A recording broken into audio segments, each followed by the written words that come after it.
এক দফা সাথে একত্রতা ঘোষণা করছে এবং অল্প কয়েকদিনের মধ্যেই ছাত্র জনতার বিপ্লবের মাধ্যমে শেখ হাসিনা পালিয়ে গেছে।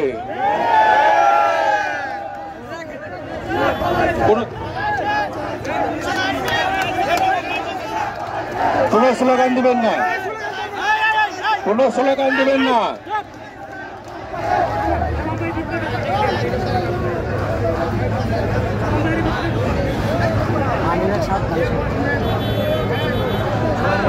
এদেশের জনগণ যেভাবে রুখে দাঁড়িয়েছিল,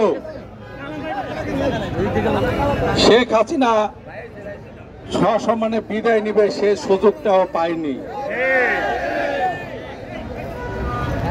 আমাদের দেশনেত্রী বেগম খালেদা জিয়া আগামী দিনে রাষ্ট্রনায়ক জনাব তারেক রহমান বারবার আহ্বান করেছেন, আপনারা সসম্মানে বিদায় নেন, জনগণের প্রতি আস্থা রাখুন, জনগণের প্রতি বিশ্বাস রাখুন। যদি আপনারা ঠিক মতো চলেন তাহলে এই দেশের জনগণ আপনাদেরকে ক্ষমা করে দিবে। কিন্তু আপনি এই দেশের জনগণ ছাত্র সমাজের প্রতি বৃদ্ধাঙ্গুলি দেখিয়ে তাদেরকে অপমানিত করেছেন, তাদেরকে তুচ্ছ তাচ্ছিল্য করেছেন। বাংলাদেশের ইতিহাসে কোন রাষ্ট্রনায়ক এইভাবে পালিয়ে যায়নি। আপনি বন্দুকের নলের মধ্যে এদেশের জনগণকে জিম্মি করে বারবার ক্ষমতা দখল করেছেন,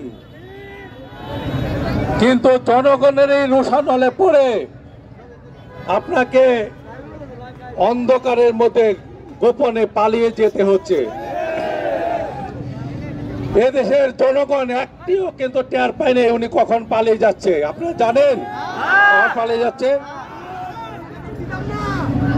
জনগণ জানলে আপনি যেভাবে পাখির মতো গুলি করে মানুষ মেরেছেন, ছাত্র সমাজকে মেরেছেন, জনগণ জানলে আপনাকে কখনোই যেতে দিত না। কারণ আপনি খুনি,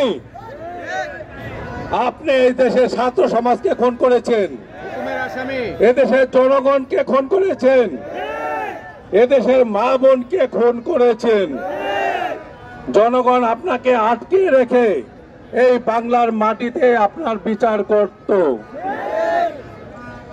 কিন্তু ভুলে যাবেন না, আপনি পালিয়ে গেলেও যে আপনার বিচার হবে না এটা চিন্তা করার কোনো কারণ আছে। এই দেশের জনগণ আপনার বিচার এই বাংলার মাটিতেই করবে ইনশাআল্লাহ। আপনাদের প্রতি আমার একটি অনুরোধ রইল, আপনারা কেউ বিজয়ের এই দিনে আপনাদের প্রতি আমি সবিনয় অনুরোধ জানাচ্ছি, এরা আমাদের দেশ নায়ক তারেক রহমানের দিক নির্দেশনা। আপনারা কেউ আইন শৃঙ্খলা নিজ হাতে তুলে নেবেন না।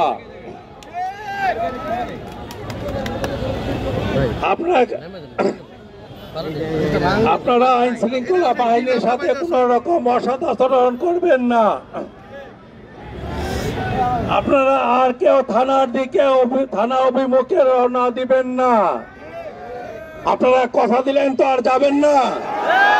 বলেন যাবেন না তো? আপনারা রাগের বসে